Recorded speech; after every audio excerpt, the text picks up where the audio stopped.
Hey guys, welcome back to Medical Coding with Blue. Today's episode is all about how to set up a study schedule when you are studying medical billing and coding. If you are brand new to my channel, welcome. I am Blue, I'm a medical coder. Okay guys, whether you are going through one of the major Medical Coding Association medical coding programs, either the American Health Information Management Association or the American Academy of Professional Coders, or maybe you're going to a trade school or you are attempting to do this on your own, it can seem very overwhelming because a lot of these programs are self-paced. Where do you start? And if they're giving you like assignments at a time, like with AHIMA or AAPC, and you're just like, well, how much time do I spend?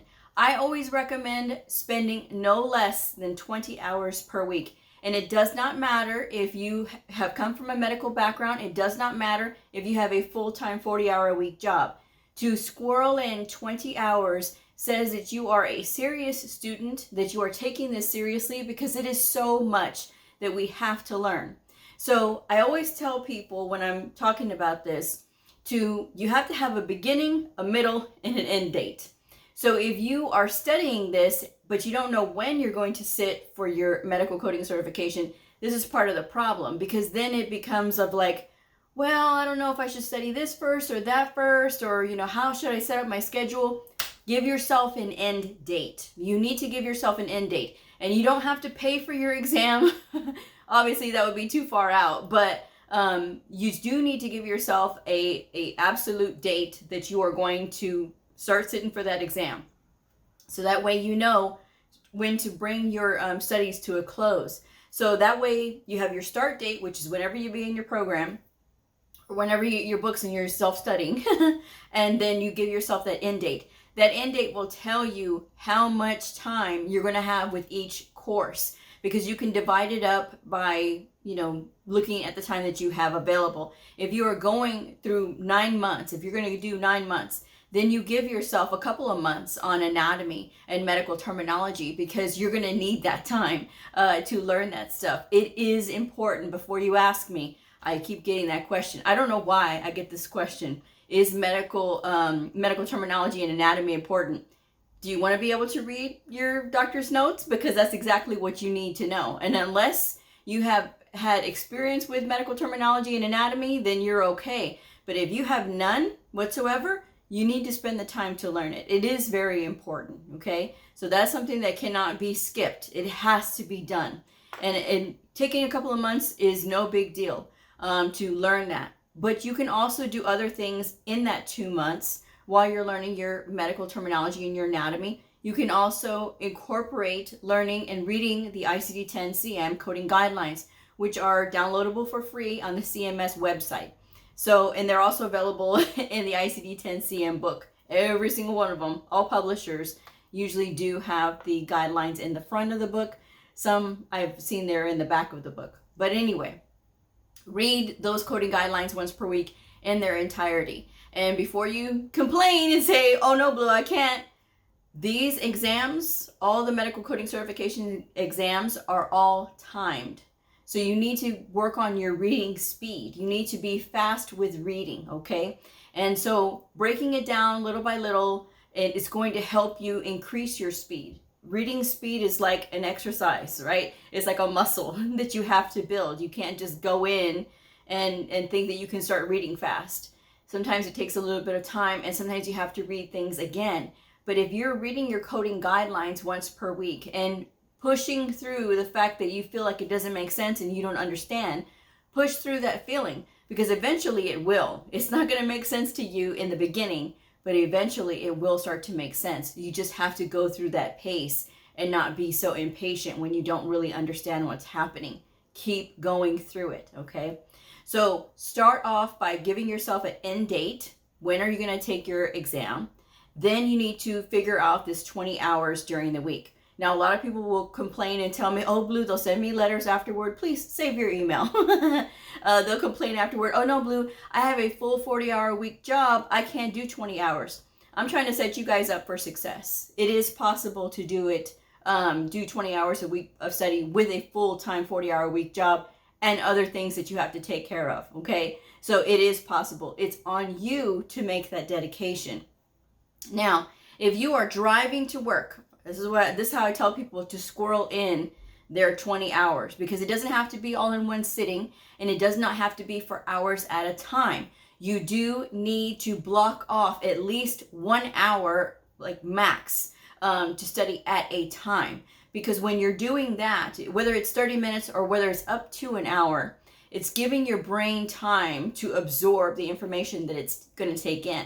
And it's giving you time to, okay, I can get this without getting so tired. You do your 1 hour, you take your break, 10 minutes, 15 minutes, a half hour, an hour break, and then you come back to it for another hour, okay? But if you're driving to work, and let's just say, for example, you have a 30-minute drive to work.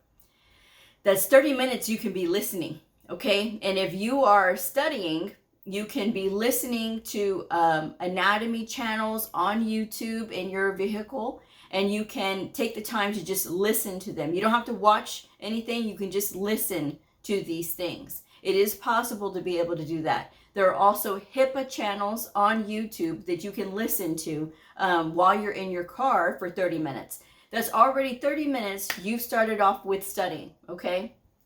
Now, you're at your lunch break. Let's say it's another 30 minutes. You're sitting there at your desk eating, or maybe you're sitting in the cafeteria eating. That's another time you can sit and listen. Or you can be working through flashcards as you eat. I mean, you can do that. Then you have your 30-minute drive at the end of the day, right? So that's an hour and a half that you've already studied, okay? Now, if you want to do 3 hours a day for 5 days, that's going to be 15 hours during the week. So you doing 30 minutes in the morning, 30 minutes at lunch, and 30 minutes when you're driving home, that leaves you an hour and a half left to do when you get home. I know people have an hour and a half when they get home to do things. And even if you have to listen while, you're taking care of the kids or while you're washing dishes, you can do that. And when people say, well, no, my family, wants my attention, and, you're not going to neglect your family for hours at a time. You are only going to spend an hour at a time to study. This is where people need to work on their communication and talk about the things that they need. When you discuss with your family what you want to do, why the purpose of this new career field, and why you are spending time to do this, it gets everybody involved, it gets everybody on board. And you may find that some of your family members are not going to want to be on board. Maybe your kids won't understand. Maybe your loved ones will not get it, right? And they'll be like, oh no, this is something that you're just going to give up right away. People will say these things, and it doesn't mean that you need to take it to heart. You chose medical coding for a reason. And people need to keep sight of those things, because not everybody around you is going to believe in you. But for those that do talk to their family and say, hey, I need this 1 hour to be able to study. This is a small time that I need to be committed to working on this so that I can make life better for all of us. It's going to go one of two ways. Either the family's going to get on board, or they're going to be like, okay, well, I'm going to do my own thing. And so that's the thing that you have to be able to speak up for the things that you need in your life, right? And a new career, something that's going to fulfill you, something that's going to mutually benefit not only yourself, but your family as well, because, your lifestyle will elevate. I mean, that's what you have to talk about. And so maybe getting them on board to help you hold the flashcards if they really want your attention and they really want you to spend time with them, then have them work through the drills with you and have them do those things. You can always find flashcards, you can make flashcards and have them do this, and it's a game, okay? So it's a game with your family that you can play. Like, how many can I get in so many minutes? Correct, And they can feel like they are a part of this, all right? So incorporate that 1.5 hours somehow, some way, even if you have to break it up 30 minutes, 30 minutes, 30 minutes, whether it is grabbing your book, your workbooks that I tell you guys to get and work through the chapters. You don't have to do everything in one night, but do start. You just have to start. And you always start with your medical terminology and your anatomy. You can incorporate those coding guidelines in between time, right? When you start getting an understanding of it after a couple of months, then start working on your coding books. Start opening your coding books and looking at each and every single page. I recommend this no matter what certification you are sitting for, whether you're sitting for, you know, an AHIMA credential or a AAPC credential. You know, look at your book so that you can be familiar. Don't waste your time tabbing, writing, highlighting in your books, because it is a waste of time. You know, you can't, especially if you're sitting with an AHIMA certification, if you look at the candidate hand guide, which a lot of people don't, but if you look at the candidate hand guide, it says excessive writing is not allowed.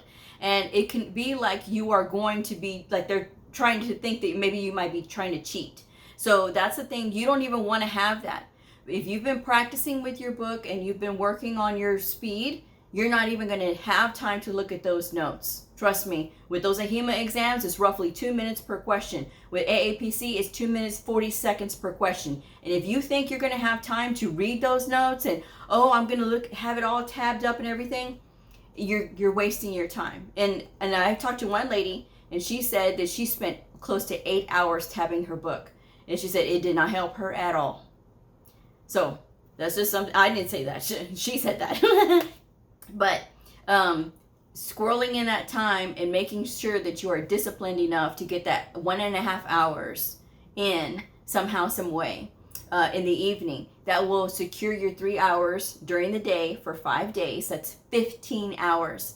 Now all you have to do is just squirrel in that 5 hours either on a Saturday or a Sunday, or maybe across both days. But I do tell people to give yourself a day off completely where you don't have to touch your books, because if you do that, then you have something that, you know, you can just rest, you can be around your family. It's not going to be so stressful. You don't have to wear yourself out studying, folks, okay?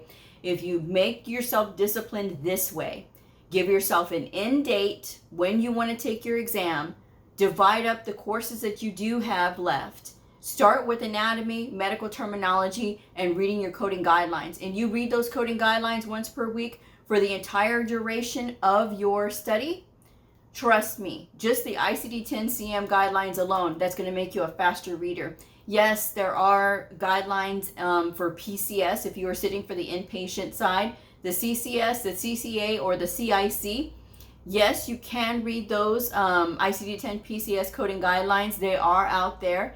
But I always talk about the ICD-10 CM coding guidelines because that's our diagnosis guidelines. And there's a lot of things that are involved. And it does help you to understand things a lot better when you know those coding guidelines. Okay, that's why I push those a lot. But continue to practice throughout as you make your way through your time of study.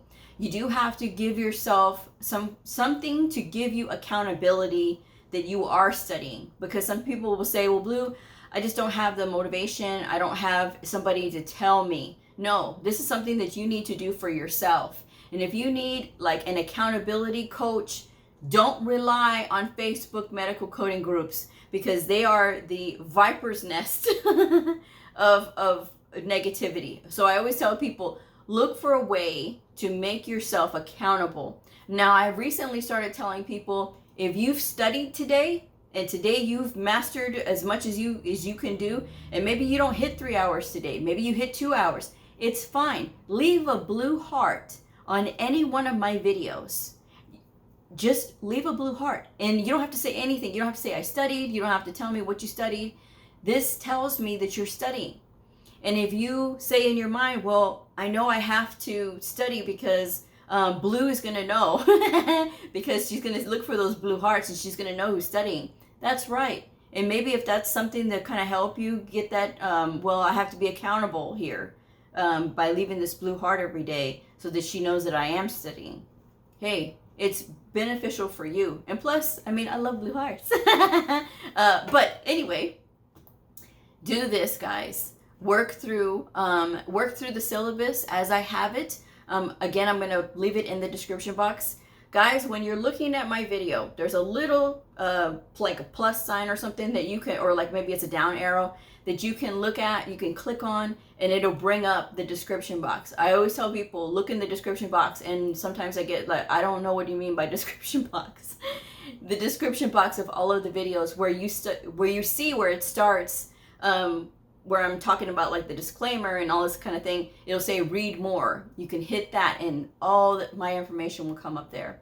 But that independent study video is there. You can click on that. You can look at the syllabus, and the syllabus has all of the steps that I talk about, like how much time and things to put in there. So if you know how much time to put in and you're going for a year and you know you need to put in 20 hours, this makes it more structured. If you know in the morning at 7 o'clock, you're driving from 7 to 7:30, that's your first one.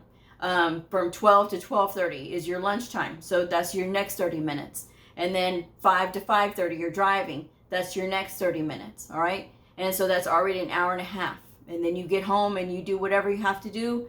And then even if you're listening to it while you're doing something, that's okay too. That's still considered study time, guys. Study time doesn't have to be boring, and it doesn't have to be the same rigmarole, all right? But you do have to get that practice in with those workbooks, okay? And like I said, try to keep your books as clean as possible. The more you practice with your books, the better off you'll be. When I studied for the CCS exam, I have no inpatient coding experience, but I do, I've had years of off and on trying to learn and take those courses for ICD-10 PCS. Well, last year I buckled down and I said, no more. I'm going to take this exam. I'm ready for it. I'm going to do this. But I knew I had to study and study hard. So this, coupled with the time of I have a full-time job, I have a YouTube channel, I have a Patreon channel. Not only that, I was doing lives every night. Every night for 5 nights a week, I was coming on live because it's so nice to have the interaction. Everybody loves it. I love it, And so I would go on live, and then I would log off with you guys, and I would go to my room and I would study for 30 minutes. Sometimes I would go an hour with the ICD-10 PCS book. And if you got the one by Optum 360 Coding, you'll notice that they have in Appendix M that they have those, it's a quiz and a bunch of different procedures to look up. So that was what I did after the show. I would do that for an hour. One time I went past an hour and I was tired after that, and it didn't really stick. This is why I'm telling you, you don't want to go past 1 hour when you're studying, because it's only going to make you, like, your mind tired, and it can be overwhelming for some, okay? So don't do it. Only study for 1 hour at a time and then stop. This way you have something exciting to build up to. It's not going to be a chore for you to be like, oh, I have to study. Oh, I have to study. No, you get to study. You get to study. You get to prepare yourself for a brand new field. And even if you're coming from a background that's not medical at all, hello, no background in medical at all when I first started. And so, going through that, I was very excited, and I was a very dedicated student. And I know that that's a discipline that takes time to build, because I would get tired as well. But it didn't stop me from reaching my goal, right? So that's what you have to look at for yourself. You have to focus on that for yourself. Wherever you're studying, you need to make sure that it's set up properly, that you're comfortable, even if it is just a big comfy chair that you're studying in, and that you're looking at your book. And even if your family wants you with them when they're watching a movie or something, it doesn't stop you from looking and flipping through your book. It doesn't stop you from doing that. You can do that, okay? Hang up anatomy posters around so that you can have that stuff fresh in your mind, and you can constantly have that visual stimulus all around you, all right? And don't worry about trying to find a job. Don't worry about looking for a job. Don't worry about your resume. Don't worry about none of that. You worry about studying this stuff. And once you start getting into these books, work on CPT one day. Work on ICD-10. Work on ICD-10 CM one day. Work on, just if you're doing the inpatient, work on ICD-10 PCS one day. So that way you can kind of get your practice in, and you don't feel so overwhelmed trying to do everything all at one time until you get to the end and you start working with both books, or, when you're doing those scenarios, depending on whatever you're doing. As you're working through those workbooks, you know what I mean. So, but just start off with one thing, It doesn't mean that you have to start off with everything, okay? So set up a study schedule like that. and let people know this is my time to study. This is my time to, you know, concentrate.